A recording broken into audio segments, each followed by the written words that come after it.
come today to Ritual 7, and this is the 20th presentation of this educational cycle, so you can see how illusory time is. We've already done 20 presentations, which is 30 hours of material. We're almost a quarter through the entire cycle. One of the qualities which helps us to keep track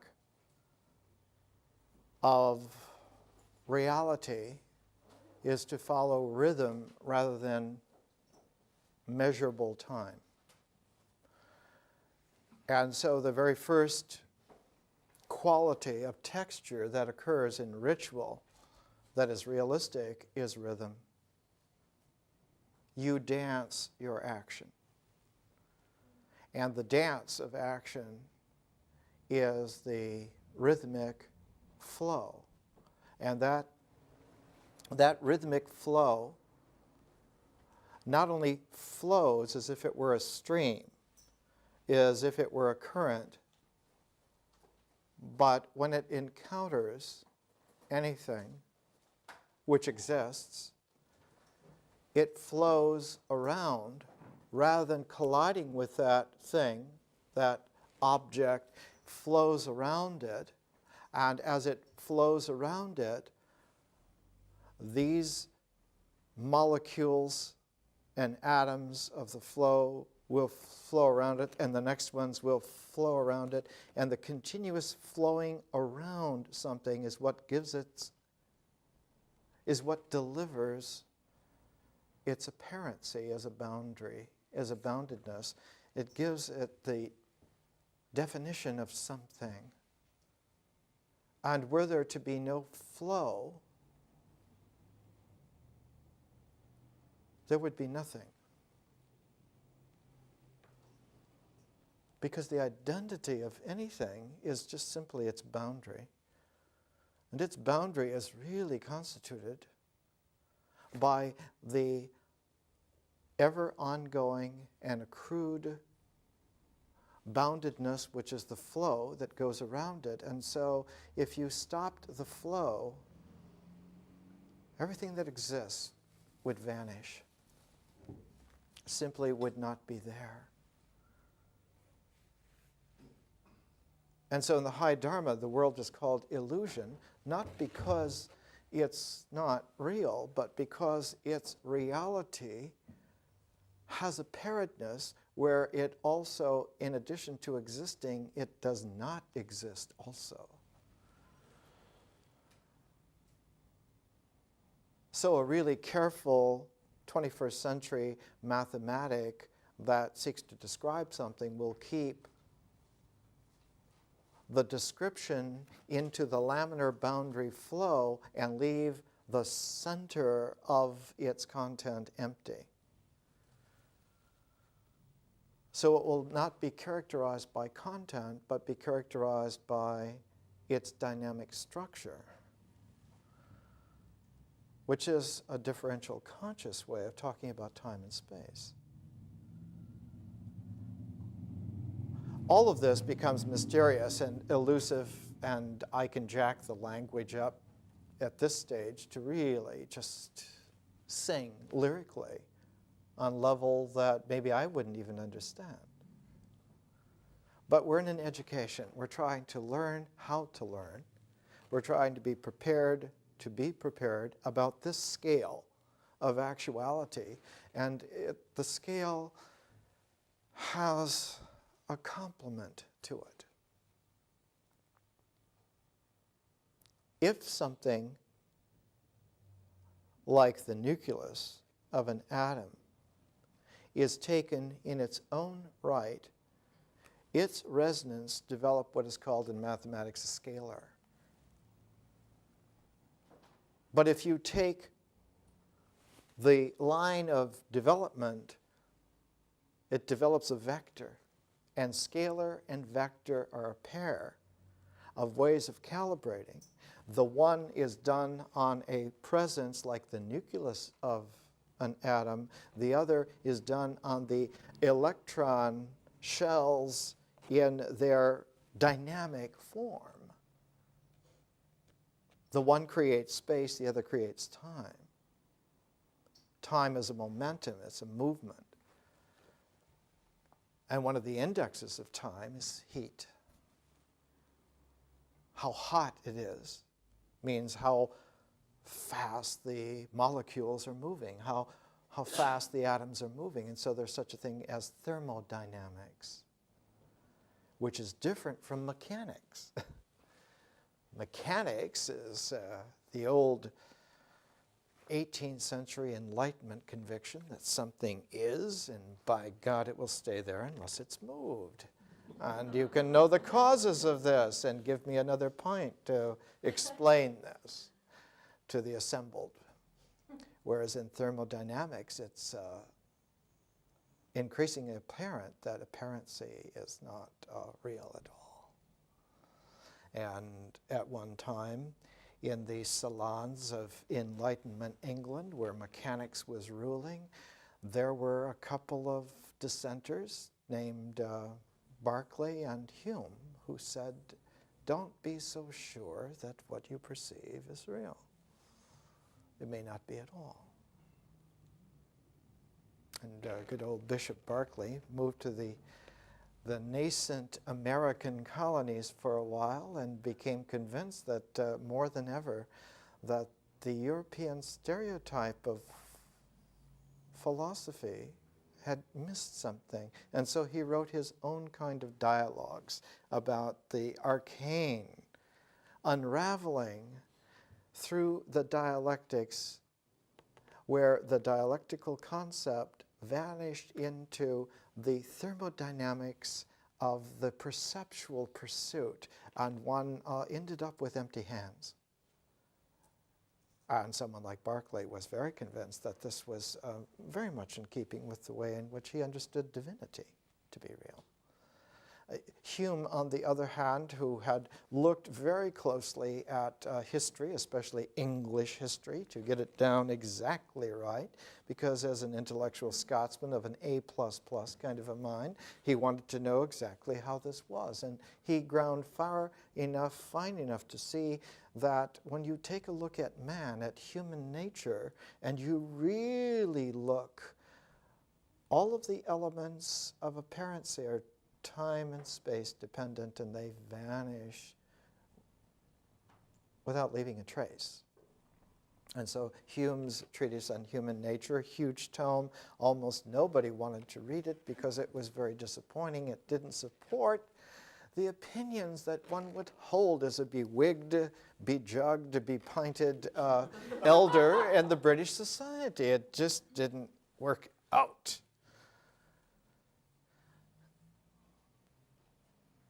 In the American colonies, it matured finally, arcanely,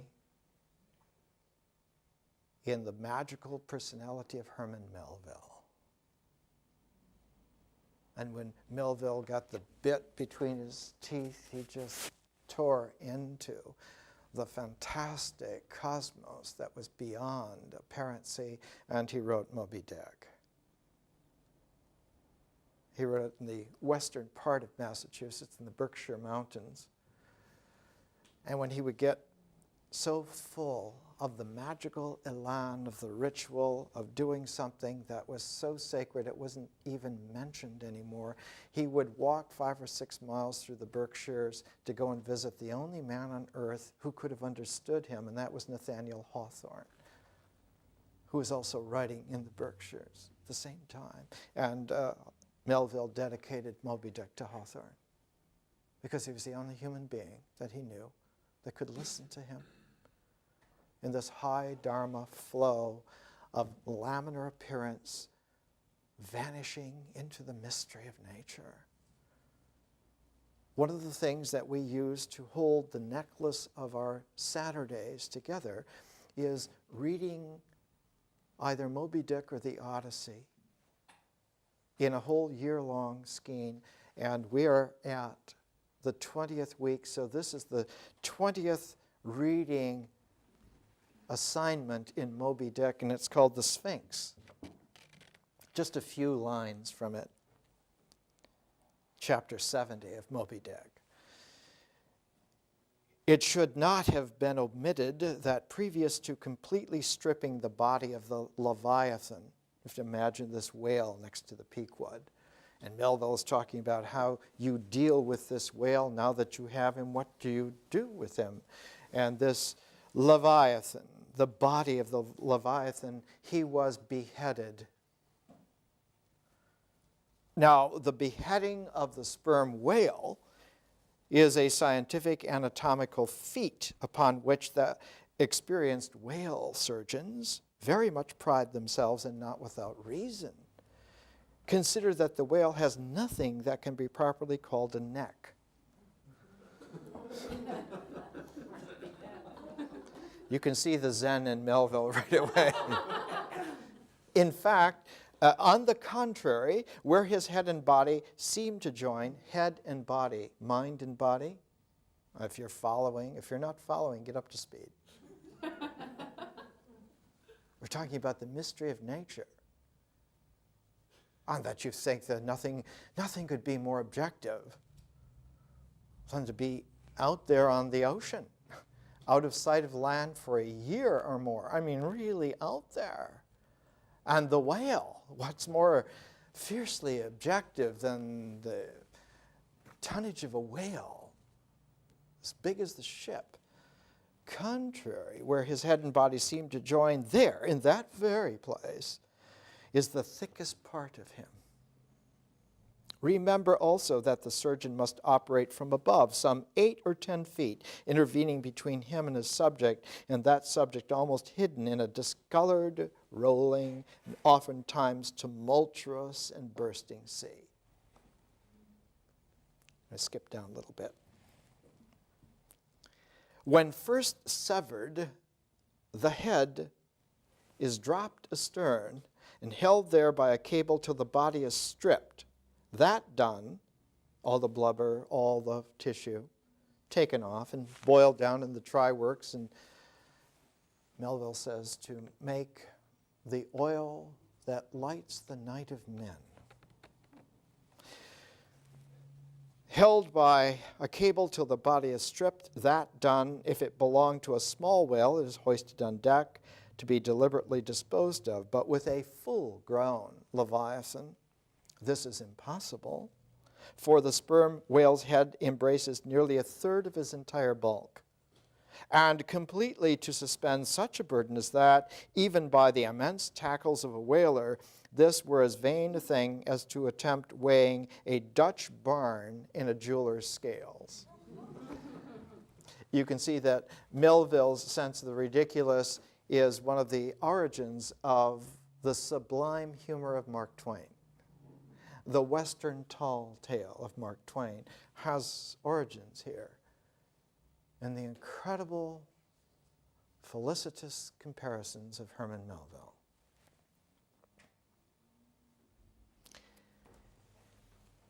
A short space has elapsed, and up into this noiselessness came Ahab alone from his cabin.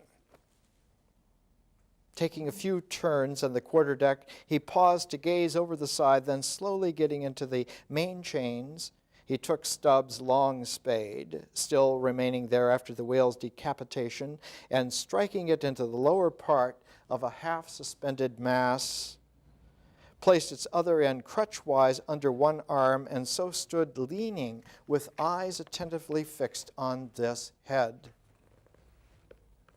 Ahab, who is the epitome of the great epic tragedy. For Moby Dick is one of the rarest things in world literature. It is a Greek tragedy put into a Greek epic form. No one ever had done that before.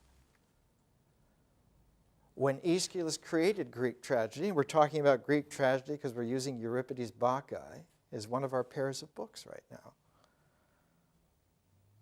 And the maker of Greek tragedy, Aeschylus, said of his work, "My dramas are slices from the banquet of Homer." Homer's great epics, a pair of epics the Iliad and the Odyssey. The Iliad of how you win by killing off all the competition, and 2, the impossibility of coming back home again if you've done that. Not only can you not go back home again, but you cannot return to yourself. And so one of the epic foundations of classical Greek civilization was the conviction that man will alienate himself from his own person in life if he succeeds at being just man. There's something incredibly titanic about man and his predatorial condition of winning eventually backfires on himself because he wins even at the expense of killing himself. And so classical Greek civilization had a very odd situation in it.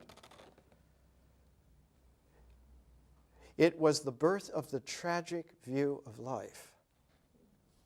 There had never been a human population who had had that before. It was new. It was new under the sun. We'll come back to that in just a moment, but let's finish with Melville. Here is, it was a black and hooded head, and hanging there in the midst of so intense a calm, it seemed the sphinxes in the desert. Speak, thou vast and venerable head, muttered Ahab, which, though ungarnished with a beard, yet here and there lookest hoary with mosses. Speak, mighty head, and tell us the secret thing that is in thee. Ahab, who wants to kill Moby Dick, not just because he took off his leg, but because he has become the grandest demon of the entire planet. And that men like Ahab prided themselves on a seafaring civilization that Melville says, these Yankee whalers considered all the oceans of the world their private pond. No one else in history ever sailed the entire planet with the grace and the success of the American whalers. The Pequod's voyage was going to be 3 years, and it was a normal voyage to go for 1,000 days on all the oceans of the world and come back with all the stuff. So that Ahab is this prideful archetype of a man whose civilization has arrived and the entirety of nature are their private playground. We own the seas. But the head mysterious denizen of that watery realm was the whale. And Moby Dick was the demonic phantom king of that whole population. And so Ahab wants to kill that king, to erase that competition, to get rid of that mystery of life, which cannot be controlled. And so he queries this head at the 20th reading of Moby Dick, chapter 70, the Sphinx. He queries the Sphinx in the ocean desert. Who are you? What is inside of you? Of all diverse, thou hast dived the deepest. That head upon which the upper sun now gleams has moved amid this world's foundations, where unrecorded names and navies rust. and untold hopes and anchors rot, where in her murderous hold this frigid earth is ballasted with bones of millions of the drowned. There in that awful water land, there was thy familiar home. Thou hast been where bell or diver never went. And he goes on in this way, characterizing it. Then some shipmate in the background says, "Sail ho!" Cried a triumphant voice from the main masthead. "Aye, well, now that's cheering," cried Ahab, suddenly erecting himself, while whole thunder clouds swept aside from his brow. And he asked where the ship is, and then Melville writes, he says, "Better and better, man. Would now St. Paul would come along that way, and to my breezelessness bring his breeze. O nature, O soul of man, how far beyond all utterance are your linked analogies. Not the smallest atom stirs or lives in matter, but has its cunning duplicate in mind."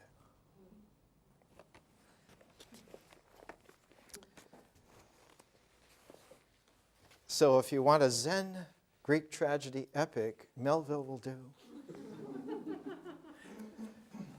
Now what's curious is that in the 150 years since it's come out, Moby Dick has been used as a text in English courses beyond number. And to use it as a text is a great disservice to Melville, because it was not written as a text at all. It was written as the world's first Greek tragedy epic. It has nothing to do with textuality. The text, the idea of a text, is a schmear from scholastic medieval times. Before there were texts, there were books, and the Greek word codex was applied to them. But before there were codexes, there were scrolls. There were no books. There were no codexes. There were scrolls. And before that, there were simply lists that were carved on stone or written on papyrus. And before that, there was just little magical signs put on the walls of caves 30 or 40,000 years ago. So that in all the transformations of written language that came to a symbolic focus, came to an integral that expressed itself in the codex, the text buried it in delusion. A text is a delusion that parades itself as real and is a phantom play that seeks to distract us from the reality of the presentational symbol which the codex is.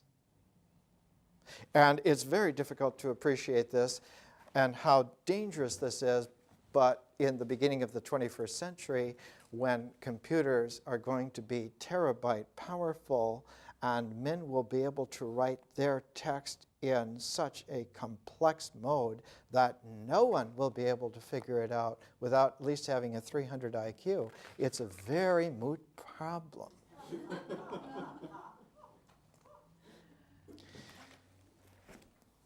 When the scholastic medieval schmear was applied to the codex, men had forgotten what a codex was.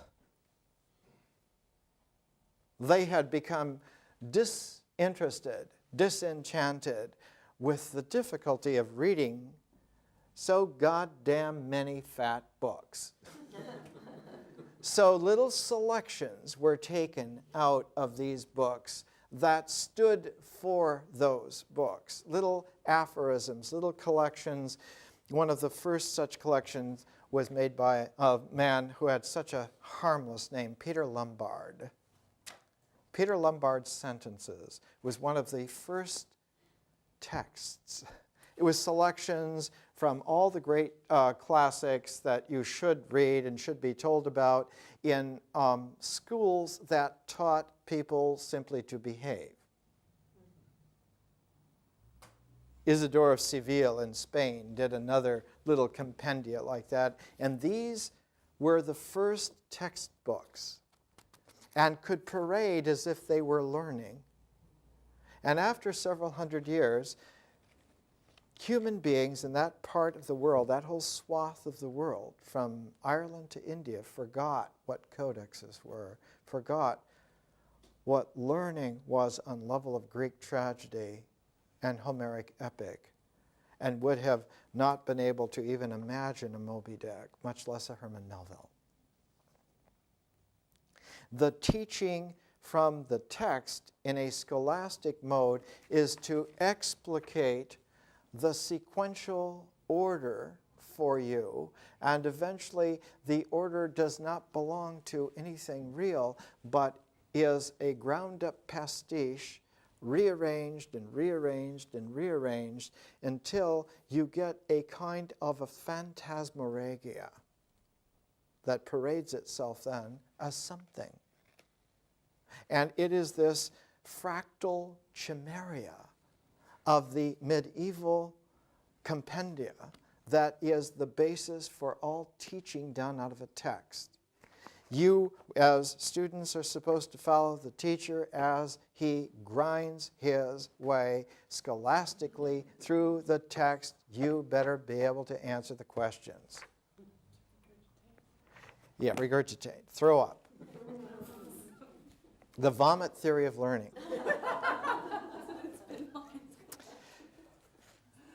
What we're doing here is that we are constantly using pairs of books as if they were texts, and I never talk about them. So that the text is not there. And I'm all the time talking around as if it were there, and that was our focus, and it's not ever there in that way. So you get the hand stencil. You get the object content removed, but you get the activity as if it were still there. Why would I do this? Because our entire civilization, our entire inculcated educational system, our entire structure of apparent brain use as a mind is all conditioned to this hypnotic 1,000-year baloney. It is an illusion beyond belief and cannot come unraveled by somebody just telling you that it's illusion. You would never believe it because you would not have the capacity to disbelieve on that level.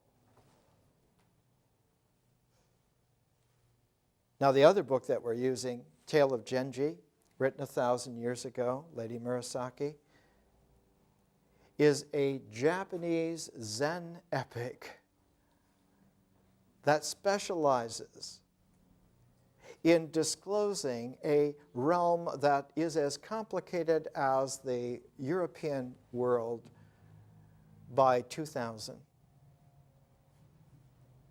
And constantly what's not there in the Tale of Genji is what really matters, and that is the reader. You are constantly addressed and shown all of this filigree of complexity of the court life, and all the time you are presented as if you were a reader who was a Zen master. And you are shown nuance after nuance and mountainous scale of detail after mountainous scale, as if you knew everything. And we're familiar and acquainted with all of this, and of course, no reader who ever read Tale of Genji really was. So she's doing then what I'm doing now in this education. Why? Why would we do this? So that the attention veers away from the content and becomes apperceptively aware of the process that one is in. What is it that we're doing? And because the attentiveness goes to the process, goes to the action, the ritual existence blinks into reality. Because the content is not really there. The object of focus is not really there. There's nothing to see. There's an emptiness where a form should be. But what is not empty is the laminar flow of the energy of discoverable boundedness occurring because there is a flow. It's just that there are no objects there. Now, after Lady Murasaki, Japanese Zen became infinitely subtle, as the Japanese will always do and always have done. They refine every aspect, every iota. And the entirety of the process of Tale of Genji was put into 10 illustrations by a Zen master named Takuan. It's called The 10 Bulls. I love this edition. It's printed in Riverside Printers on Columbia Street in Portland, Oregon, and it doesn't have any of the illustrations.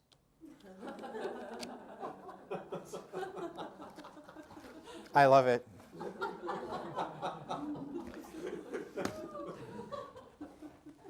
God save me. What's interesting is that Takuan's 10 bulls are a sequence of 10 pictures. The first one is seeing the bull, and it goes through the phases of catching the bull, of taming the bull, of riding the bull, of identifying with the bull. And then in the 9th illustration, the page is blank.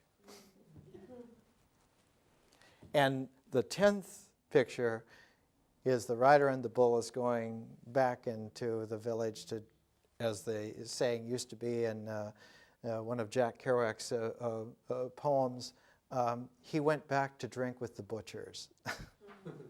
He went back just to living life again in the regular old way, but it was punctuated by the zero emptiness of a realization that punctured through the textuality of disbelief, so that nature's mystery was real again, and existence emerged quite real out of that mysteriousness, so that the oneness of ritual and the zero-ness of nature again made a binary that generated this whole horizon of experience where we live humanly in our character.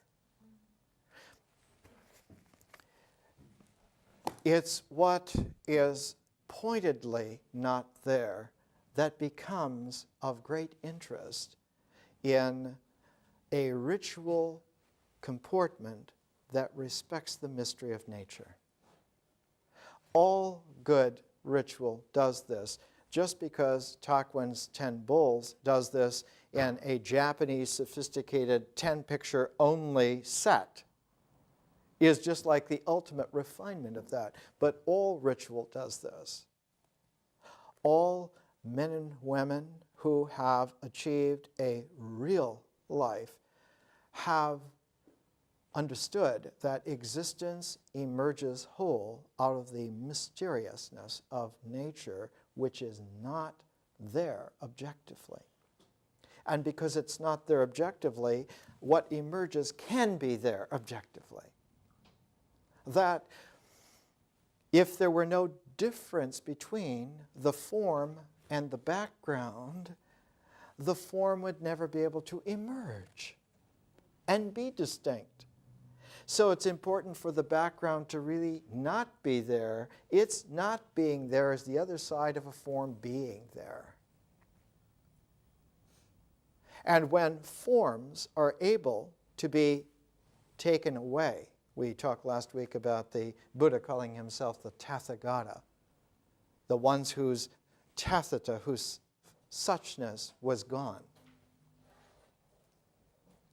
That stenciled hand instead of the hand that's given an image. The no image hand is the one that writes in a differentially conscious way. But the roots of that, the roots of it being able to do so, is that on the physical level, on the ritual level of action, that our cycle of action is able to make a laminar boundedness that comes back to exactly where it began. If it began with a point in existence, its definition would come back all the way to that point in existence again, and you would have the perfect boundary, the perfect definition. That's the source of illusion and the taproot of delusion. Because in fact, no point ever sustains itself stably independent of every other point. That's relativity. Nor does it sustain its presentedness or representedness outside of the context of a background which is not there, specifically not there. So that the true beginning is an emergent threshold out of openness.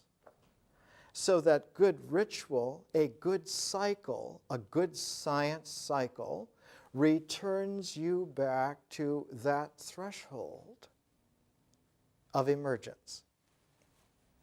So that when you look at the primordial word that all human groups have used for creation, their words have something to do with emergence. That origin myths are emergence myths.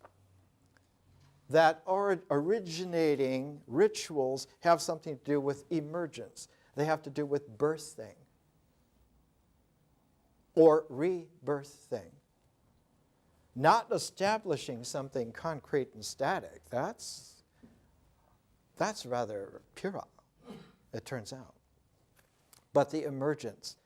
So that the emergence threshold, the way in which existence occurs out of not non-existence. It doesn't occur out of its polarity.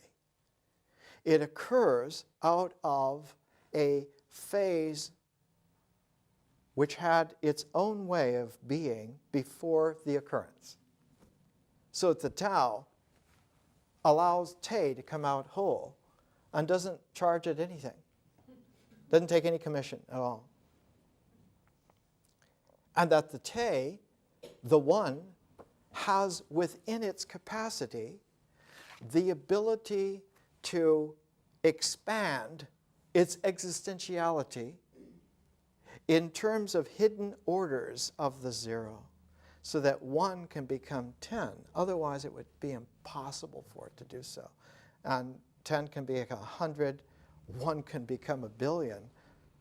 And that expansion is a resonance of the laminar boundedness of it, which makes it not just apparent, but quite real. So that when you compute mathematically in terms of that, you can actually apply that to the world of reality. And you can not only weigh oranges, but you can weigh photons. And you can come up with exact figures. In nuclear physics, this is called quanta, as the particles that emerge out of a field. That field is an energy, and the quanta, the particles that emerge out of that, are like the rain of actuality. And it's in the nourishing fructility of that nourishment that man learns that his rituals must be real. They must reach out with hands that are shaped to respect the openness of the mystery of nature and to receive. To receive what? To receive the ordinal powers of the unknown into what he can do. That's how we grow. Let's take a break. This is the last classical Japanese print, and it's by Yoshida, Hiroshi Yoshida, and it's called Farmhouse, and it's just an interior of a classic Japanese farmhouse, unchanged from the times of the Tale of Genji. This print was made 3 months after Hiroshima, 1945. The artist, Hiroshi Yoshida, had understood that there was a interchange going on between Europe and Japan. All of the Impressionists had collections of Japanese prints. Cézanne, Monet, all of them.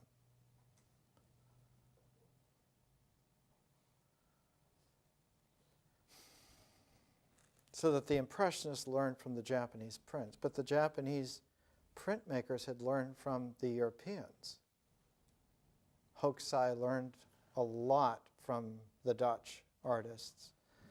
And when it came time for Hiroshi Yoshida in the 1920s, when he was trying to rediscover the classic ukiyo-e Japanese print that had stopped being made around 1858 because Japan became industrialized at that time, the Meiji Restoration. And they didn't want to have these provincial kinds of illustrations of a life that was no longer interesting to them. They wanted to be European again. And so in the 20s, when Hiroshi Yoshida wanted to bring back the classic Japanese print, especially the landscape, he didn't go to Europe, but he went to the United States. He came here because the great artist who had learned from the Japanese print in a new way was Frank Lloyd Wright. And Frank Lloyd Wright had a collection of 5,000 Japanese prints at the turn of the century. And learned that there is, in the magic of the Japanese print, something called edibility. That the colors and the texture of the Japanese print were tasty, in the sense that one could almost have this as food. There was a magic involved, and Wright had learned to do that, and Wright's renderings are very much like ukiyo-e prints. That floating world which does not float on fantasy so much, but floats in the mystery of nature. And so Hiroshi Yoshida came to the United States, not to come to the industrial United States, but he made Japanese prints of things like Mount Rainier and the Grand Canyon and El Capitan. He took the great American landscapes and put them into Japanese ukiyo-e prints. So it was especially difficult for him towards the end of his life when, in the Second World War, Japan and the United States became bitter, polarized enemies. And the final Greek tragedy of that whole situation was Hiroshima. And a few days later, Nagasaki. And in a way, Hiroshi Yoshida's farmhouse is a Japanese ritual comportment to go back at the time when the hospitals in southern Japan were full of hundreds of thousands of radiation burn victims. And the entire Japanese psyche was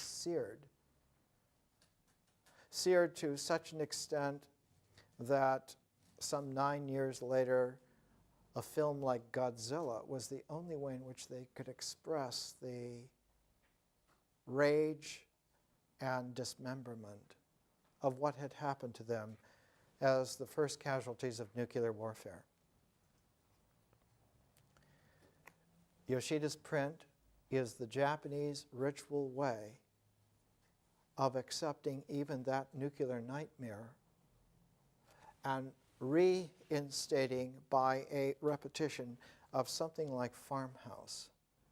And one of the esoteric little bits in the composition of Farmhouse, because this is after Cezanne, after Frank Lloyd Wright, is that the open door is one panel of the farmhouse wall, so that the outside world is just a panel of this infinite ritual Japanese. And the shape of this panel is the shape of the great capital floor plan of the imperial city in Kyoto, which was copied from the imperial city in Chang'an. And if you turn it upside down,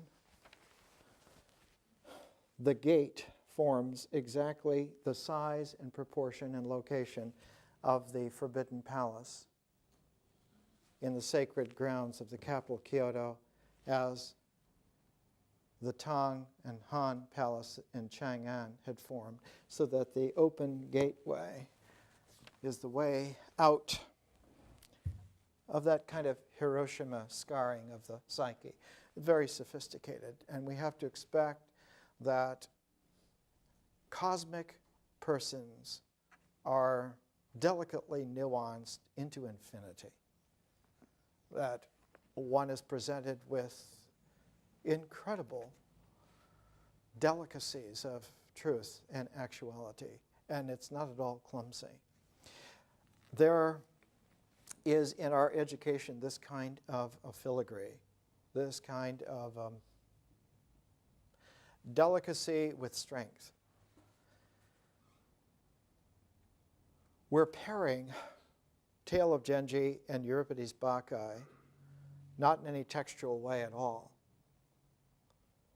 And we're doing a double mutation because we're not using a text, but we're not even using a codex. We're using pairs of codexes, which is a double mutation. We're using the non-image, and we're using a new flow, a new energy flow, so that the non-image is liminally bounded by a new kind of complexity, a pairedness, called, in our time, since Niels Bohr put it into nuclear physics, called complementarity.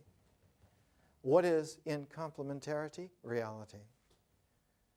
And what is in complementarity in reality? It's that there is an integration and a differentiation that occur in a rhythm, and that the most primordial fact of that rhythm is breathing. You breathe in and you breathe out. And that rhythm is a time-honored classic of yoga, prana. And the balance of breath in the rhythm of prana allows one to give a presence enunciation that takes sound into language, makes words out of what only would be cries. So that there was a great puzzle anatomically in paleontology a while back, a couple of decades back, where the skeletal remains of early forms of us, early forms of man, before Homo sapiens, before Homo Neanderthal, back to Homo erectus and beyond, into Australopithecines and all of their phases. And what was peculiar and noticeable is that the skeletal structure of our kind of being is essentially unchanged for several million years. The great complete skeleton of a young hunter boy from Africa found by Richard Leakey some while back. The Nariakonomi skeleton showed a hunter who was about 6 feet tall, 17 years of age, and lived 2 million years ago, and was a fantastic runner, had a skeleton very much like ours, but that there was a noticeable, subtle difference that in the thoracic area of the spinal column, our spinal columns are thicker in that thoracic range by quite a bit. The rest of the skeleton, the legs, the arms, everything else is roughly the same. So the question came up, what goes on in us that would require a thicker spinal column in that area? And it was a woman who finally teased it out and realized that what happens in that area of the spinal column is the control of breathing. And the extra neural capacity there is to radically alter the pace and speed of the rhythm of breathing so that it can be altered 60 to 100 times a second. And that you need that kind of control and capacity to speak as we do. Otherwise, you couldn't modulate breath and sound in the right intervals to read out rapidly as language. So that what has evolved is our ability to talk. But that ability to talk has come very recently. Whereas the deep wisdom of our species was originally, and for millions of years, not in what we said, but in what we did. And that we became wise out of what we did. And only later learned to speak and say it in that way. And so in our ritual section of our education, we're trying to shy away from ideas. We don't need them. We're trying to shy away even from the meanings which language can put on it, and we're concentrating as much as is possible on disengaging all of these identifications, even to the point of disengaging identity itself as a trustworthy calibration upon which to measure our shapedness. One of the deep convictions of High Dharma is that all sentient beings can be saved. Saved from what? Saved from their ignorance. Saved from themselves. Saved from the ignorance of identifying themselves with themselves. The map is not the territory, said a man named Korzybski a long time ago. In the development before neurolinguistics, there was already that kind of an awareness. When it came to understanding what was really going on with Greek tragedy, the first penetrating intellect in European history to get it on a ritual level was Friedrich Nietzsche.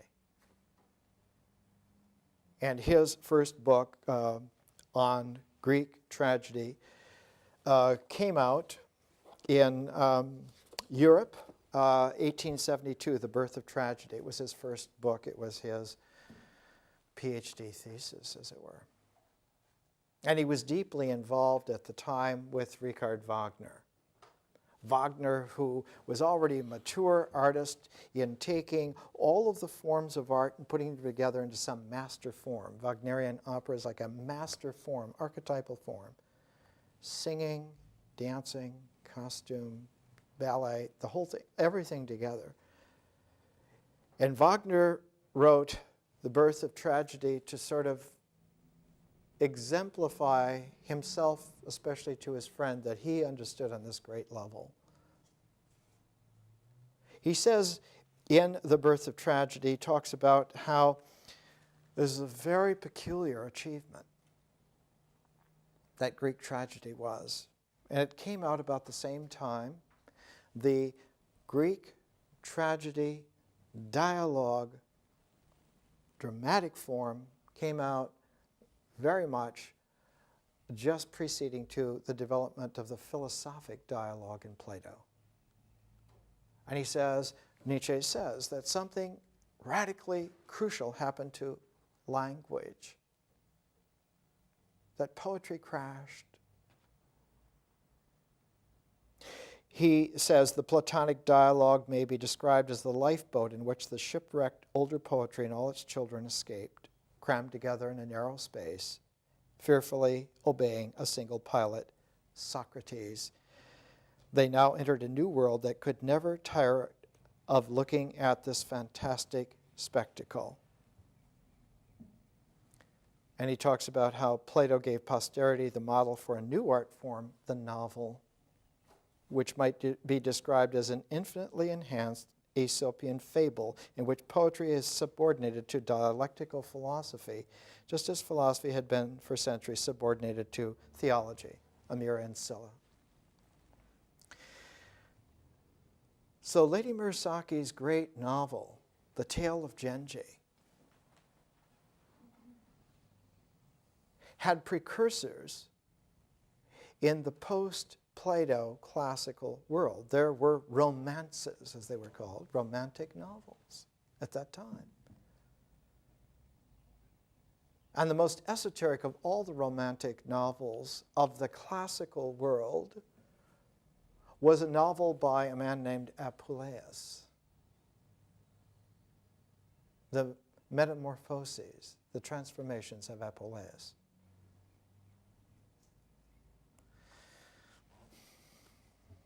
In the Transformations of Apuleius, the protagonist becomes a donkey and has to go through a whole segment of life being a donkey with a human intelligence. One of the world's first science fiction novels. And discovers, by being a literal ass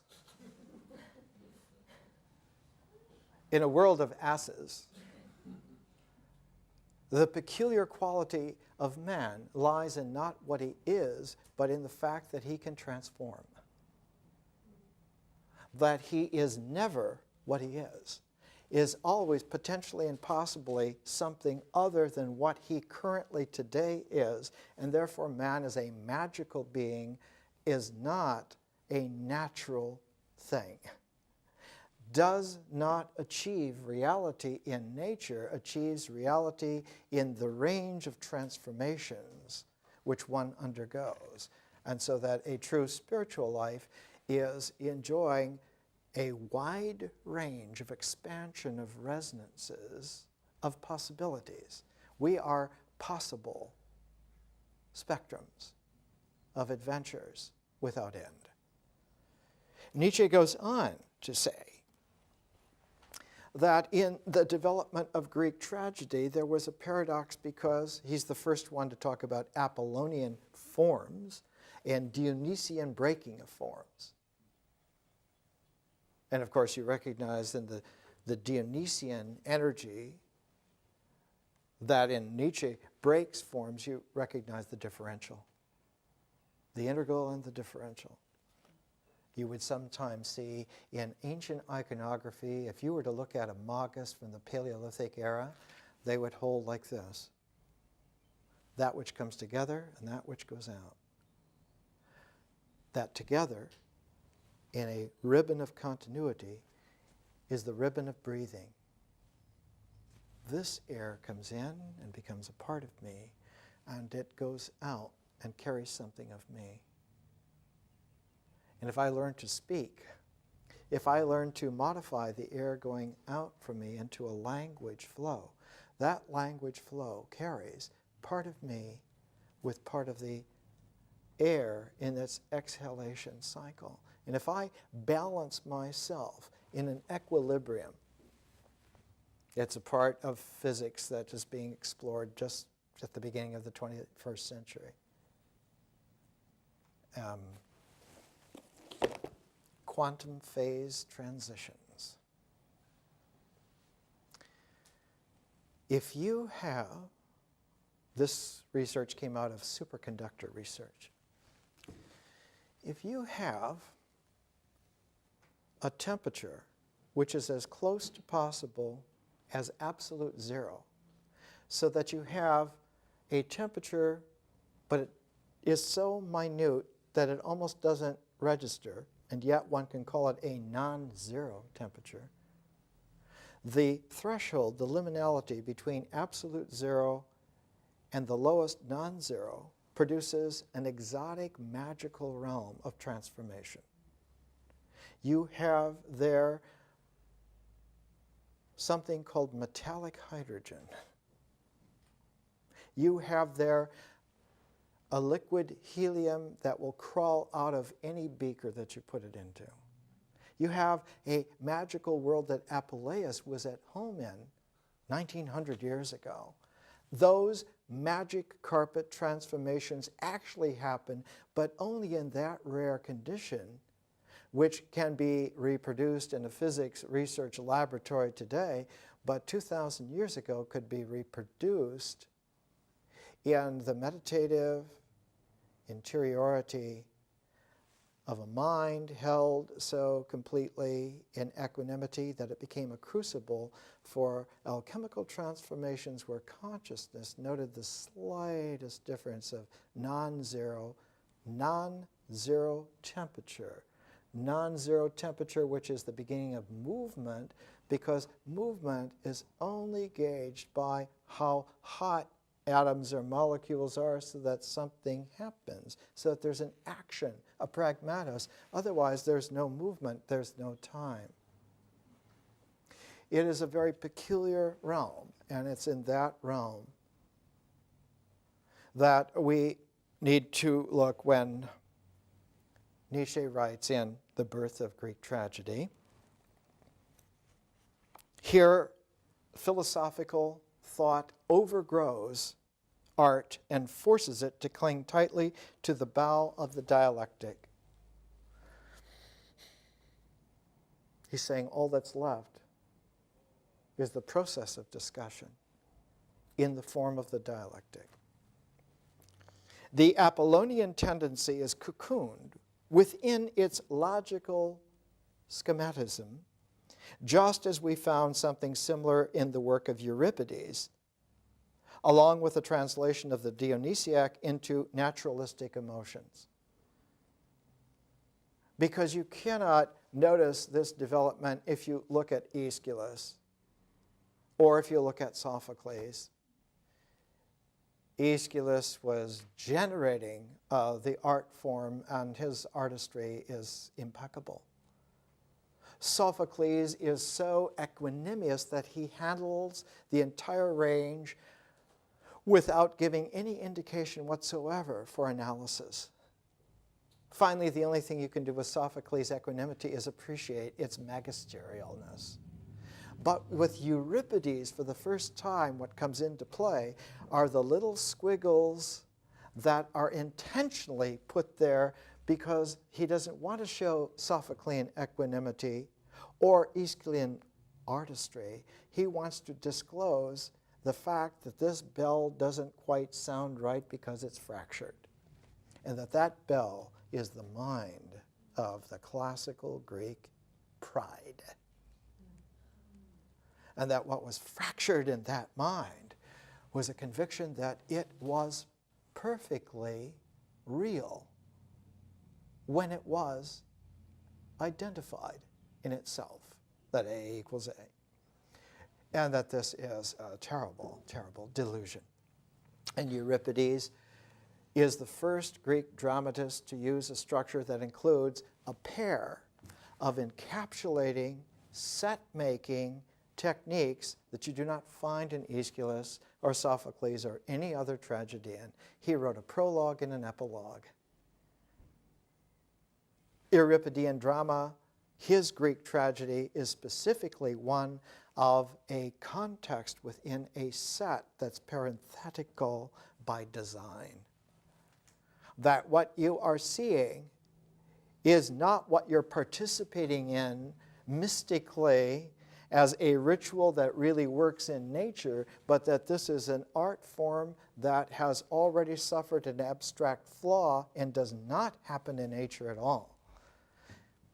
It happens in a mind which is already crazy in the view of an Apollonian appreciation, free in the appreciation of a Dionysiac perspective.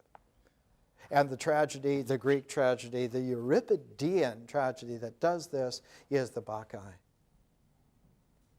Euripides takes the form of Aeschylean art, Greek tragedy, and the beautiful refinement of Sophocles' equanimity, and he tears it, and he says, here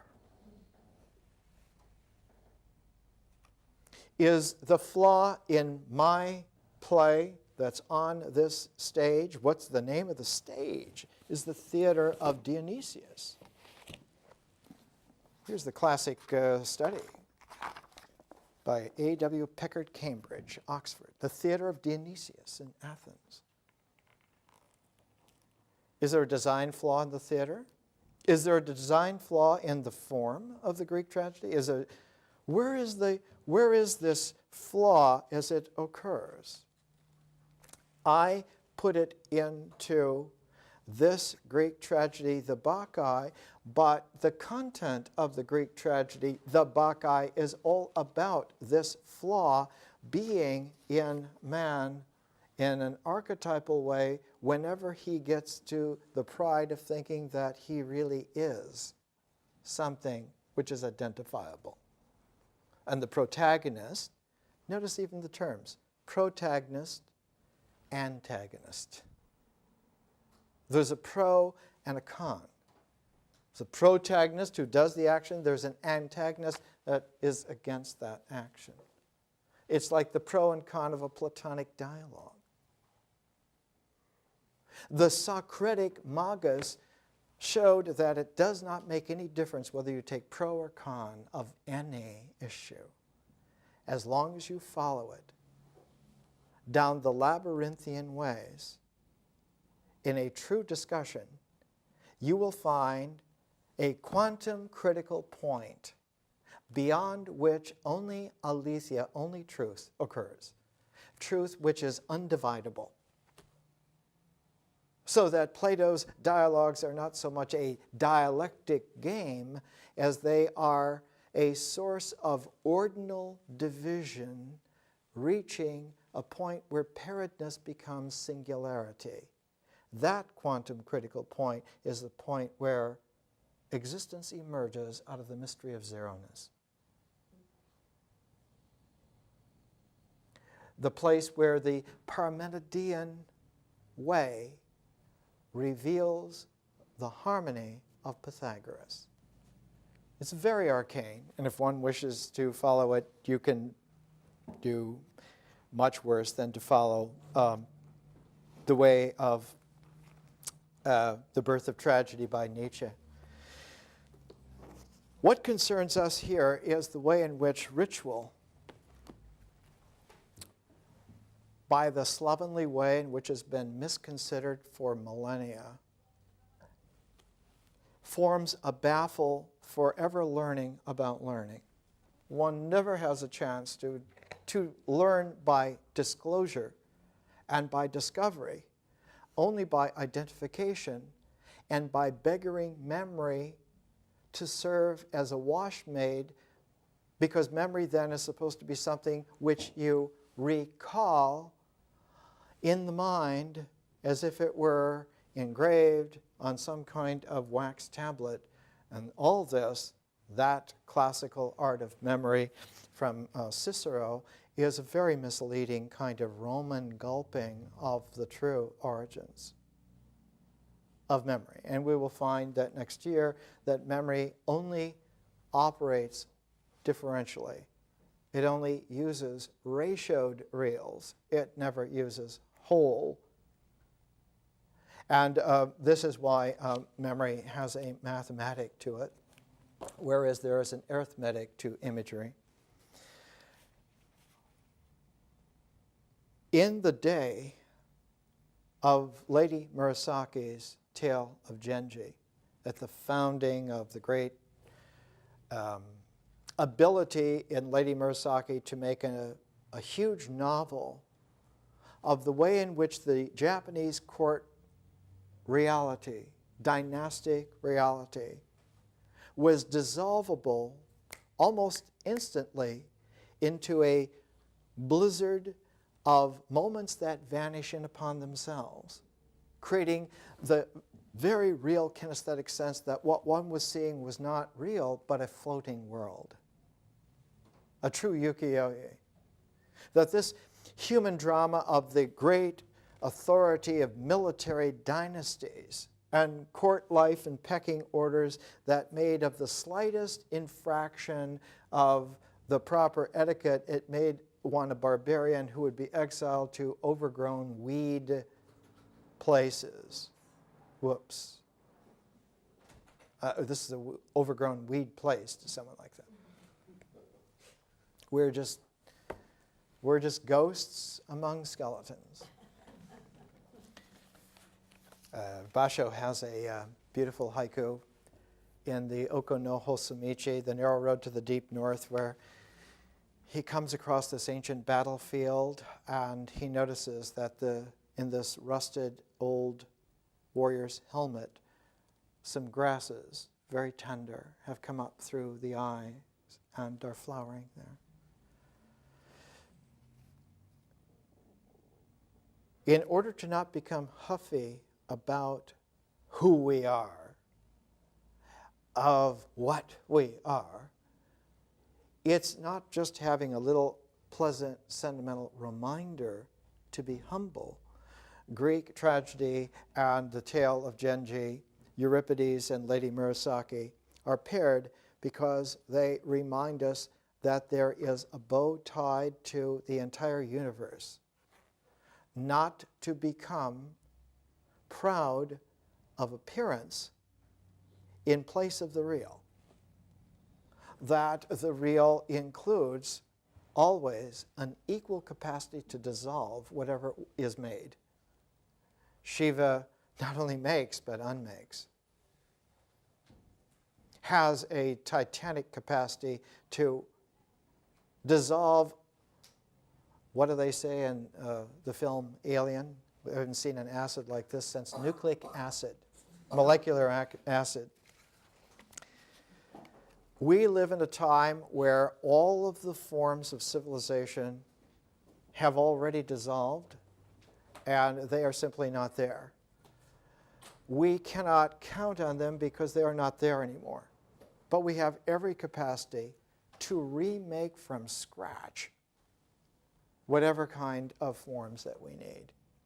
But we need to remember, as Euripides and Lady Murasaki in their days, that this takes an actual activity.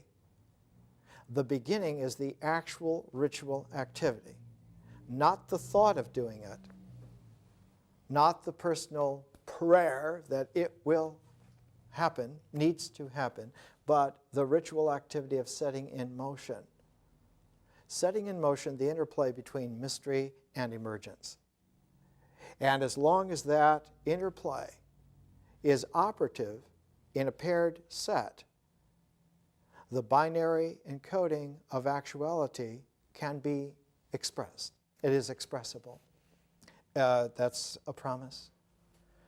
So that when one looks back to see what was the prototype in Lady Murasaki's time that was very similar in Euripides' time, what was the prototype of educational learning wisdom, it was always that one's own endeavor to study towards disclosure rather than to memorize towards rote was the key threshold,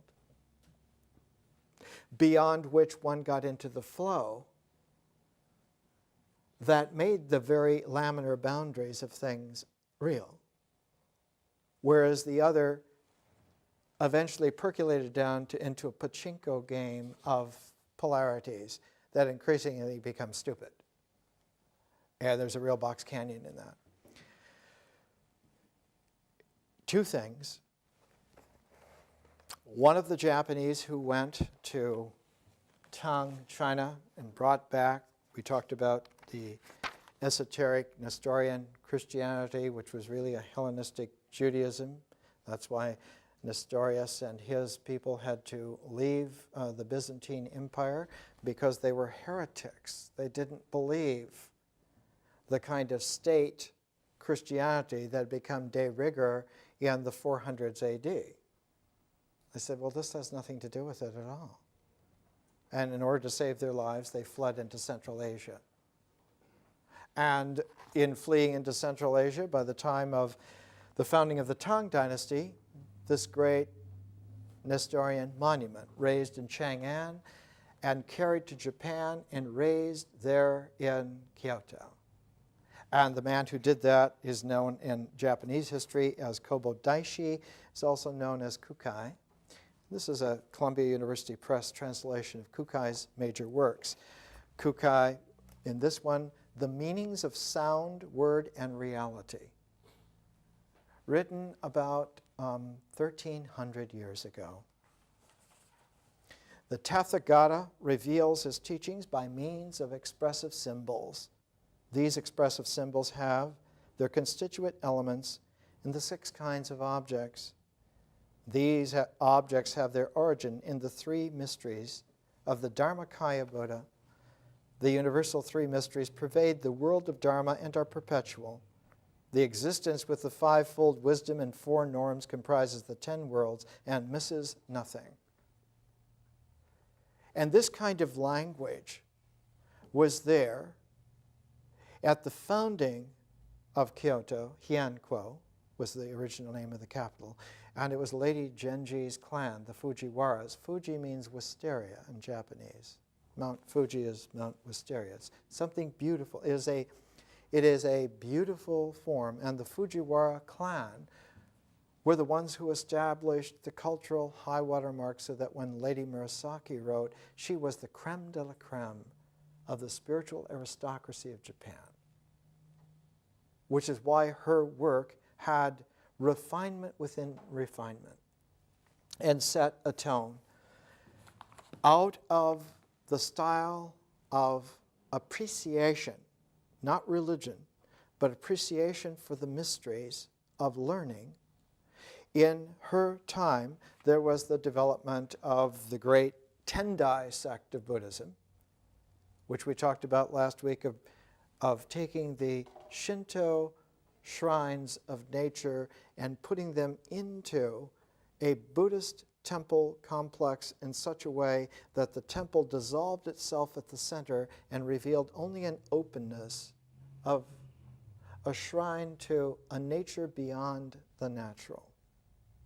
And in this development of Tendai, the Buddha no longer became what had been the ritual Buddha or the mental Buddha of Asian tradition for more than 12 or 1,300 years at that time, but became, Tendai sometimes is called the sect that deals with the Amitabha Buddha, the Western Pure Land. And Amidism, you can find even these little Buddhist catechisms now. Why are there Buddhist catechisms? Because in the center of Tendai, of Amida, Buddha, Western Pure Land, there's a Hellenistic Jewish core, which is in Christianity just as well, which is in Islam just as well. If you look at the great scroll that was done at the apex of Tang, China, you see the Western Pure Land, and you see all of the figures. Thousands of them are facing forward in little miniatures, and they are all studying. They are all reading, they are reciting, There are choral singing together, there's talking together. They all face out. One figure and one figure only faces in. And the place where that figure sits in meditation, quick, huh? Facing in. If you stand back from the scroll, all the figures that face out make a meta-outline of a face, of a cosmic Buddha, and right where the mouth would be to speak in that cosmic Buddha is where the meditator is sitting in front of a gate, a threshold, much like Hiroshi Yoshida's farmhouse right after Hiroshige, that the way out is to go through this kind of threshold which dissolves the difference between in and out, so that what happens on a scalar level of harmony and doesn't need a time vector at all. And turns out not to need anything other than conscious space. We're going to talk next week about how music, best of all, rhythmically brings us about. Thanks.